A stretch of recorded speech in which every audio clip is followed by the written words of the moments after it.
Knee replacement surgery कितनी safe है? ये एक बहुत ही कॉमनली पूछा जाने वाला सवाल है। तो मैं हमारे दर्शकों को बताना चाहता हूँ कि नी रिप्लेसमेंट सर्जरी आज की डेट में second most commonly done procedure है और इसमें कॉम्प्लिकेशन रेट 0.5% से भी कम है। इसका कारण ये है कि जब भी कोई पेशेंट हमारे पास नी रिप्लेसमेंट सर्जरी के लिए आता है तो हम ऐसे नहीं डिसाइड करते कि आप आज आ जाओ और कल सर्जरी कर देंगे। हम हमारे सेंटर में हमेशा पेशेंट का पहले शुगर, बीपी, थायराइड या कोई भी ब्लड टेस्ट जो सर्जरी से पहले हमें चाहिए वो हम करके असर्टेन करते हैं कि पेशेंट का लिवर, किडनी, थायराइड, हार्ट ये सारी चीज़ें ढंग से काम कर रही हैं कि नहीं। अगर कोई भी किसी भी तरह की दिक्कत है, पेशेंट का शुगर कंट्रोल में नहीं है या फिर ब्लड प्रेशर कंट्रोल में नहीं है, तो हम उसको भी पहले कंट्रोल करते हैं। चीज़ों को ऑप्टिमाइज़ करके, पेशेंट के हार्ट की कंडीशन जान के या उसके लिवर, किडनी की कंडीशन जान के तभी हम पेशेंट को सर्जरी के लिए पोस्ट करते हैं। दूसरी चीज़, हम हमेशा ये ध्यान रखते हैं कि पेशेंट को इन्फेक्शन ना हो। सर्जरी के बाद भी पेशेंट को किसी तरह का इन्फेक्शन ना हो, इसके लिए हम सर्जरी के पहले से ही तैयारी शुरू कर देते हैं। हम सारे पेशेंट्स का अपना नेज़ल स्वैब या फिर यूरिनरी ट्रैक इन्फेक्शन को बहुत सीरियसली ट्रीट करते हैं। पेशेंट के एडमिट होने से पहले अगर ज़रूरत हो तो हम तब भी पेशेंट को एंटीबायोटिक शुरू करते हैं, या फिर एडमिशन के बाद सर्जरी से 24 घंटा पहले ही हम IV एंटीबायोटिक्स भी शुरू कर देते हैं। और पेशेंट का अगर यूरिनरी इन्फेक्शन है तो उसको भी बहुत एग्रेसिवली ट्रीट करते हैं। इसके अलावा पेशेंट को सर्जरी के बाद किसी तरह की दिक्कत ना हो, कोई ब्लड क्लॉट ना बने, इसके लिए भी हम DVT प्रोफाइलैक्सिस बहुत एग्रेसिवली देते हैं। सर्जरी के बाद भी हम पेशेंट को अगले ही दिन चलाने की कोशिश करते हैं ताकि अगले दिन पेशेंट चल जाए, ब्लड क्लॉट्स ना इकट्ठे हो। सर्जरी के बाद हर पेशेंट को हम DVT पंप्स भी लगाते हैं ताकि पैर में कहीं पे भी ब्लड इकट्ठा ना हो।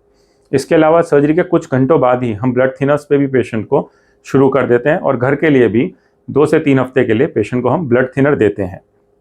हम कोशिश ये करते हैं हमारे किसी भी पेशेंट को किसी भी तरह की दिक्कत ना हो, इसलिए सीनियर एनेस्थेटिस्ट जो कि एक्सपर्ट हैं इस तरह की सर्जरीज में, उन्हीं को हम सीनियर एनेस्थेटिस्ट को ही सर्जरी के दौरान रखते हैं। इसके अलावा हम हमारे पेशेंट्स को किसी भी तरह का इम्प्लांट रिलेटेड रिएक्शन ना हो, इसलिए बेस्ट क्वालिटी इम्पोर्टेड इम्प्लांट ही डालते हैं। और अगर किसी को कोई रिएक्शन की हिस्ट्री है तो भी हम, अगर गोल्ड प्लेटेड इम्प्लांट की भी ज़रूरत है तो हम वो भी डाल देते हैं। इसके अलावा अगर पेशेंट को ये डर रहता है कि सर्जरी के बाद क्या मेरा दर्द पूरी तरह से जाएगा या नहीं जाएगा, तो उसमें भी ये अच्छी बात यह है कि आजकल हम रोबोटिक नी रिप्लेसमेंट सर्जरी करते हैं, जिससे कि हम पेशेंट को एग्जैक्ट फिट इम्प्लांट देते हैं जो कि उसकी बॉडी के हिसाब से बेस्ट इम्प्लांट है, बेस्ट साइज़ है।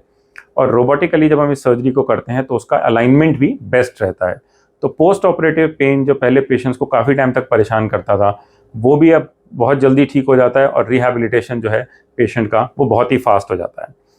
इसके सिवा अगर पेशेंट को ये डर रहता है कि ब्लड लॉस बहुत होगा सर्जरी में, तो आजकल ऐसा भी नहीं होता।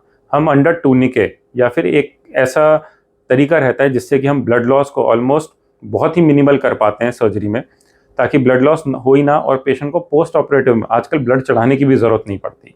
तो इसलिए पेशेंट को किसी भी तरह का एक्सेसिव ब्लीडिंग की तरह से होने वाला कॉम्प्लिकेशन भी नहीं रहता। इसके सिवा काफ़ी पेशेंट्स को ये रहता है कि क्या सर्जरी के बाद नॉर्मल पहले की तरह चल पाएंगे कि नहीं। तो आजकल जो इम्प्लांट्स आते हैं उनकी लाइफ भी बहुत अच्छी रहती है, 20 से 25 साल तक की इम्प्लांट की लाइफ रहती है। और उसमें भी काफ़ी डिज़ाइन आते हैं, जैसे कि एक हाई फ्लेक्स डिज़ाइन भी होता है जिसमें कि पेशेंट को अगर लगता है कि सर्जरी के बाद घुटना कितना मुड़ेगा या पूरा मुड़ पाए, ऐसा इस तरह का प्रोफेशन है पेशेंट का, तो हम उस तरह का डिज़ाइन यूज़ करते हैं ताकि पेशेंट अपनी नॉर्मल लाइफ में जल्दी से जल्दी वापस चला जाए। Thank you.